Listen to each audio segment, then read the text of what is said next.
locked inside the house and abandoned by their own parents. Lake Stevens police say they found 3 young children living in horrific, life-threatening conditions. It makes me sick to my stomach. I'm heartbroken. Investigators say the children were surrounded by feces and padlocked inside a home. They didn't have any food or any source of heat, and police still aren't sure how long those kids had been left alone. KOMO4's Russ Bowen joins us live from outside that home to tell us what led to the discovery. And Russ, it just sounds horrifying.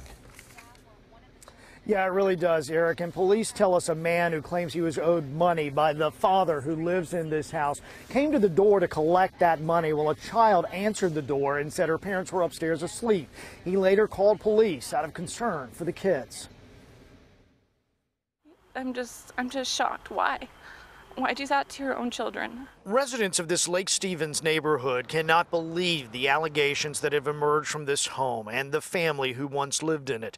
Police say 3 children, ages 7, 3 years old, and an 11-month-old baby were found abandoned and padlocked inside this house on January 31st.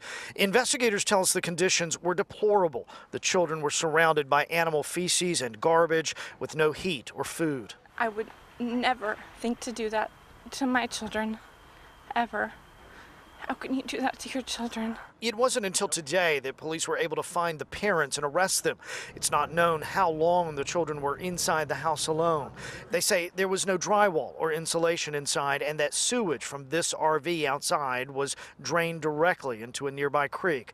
Neighbors and others close to the case tell us Child Protective Services had been contacted many times and that the agency is familiar with the family.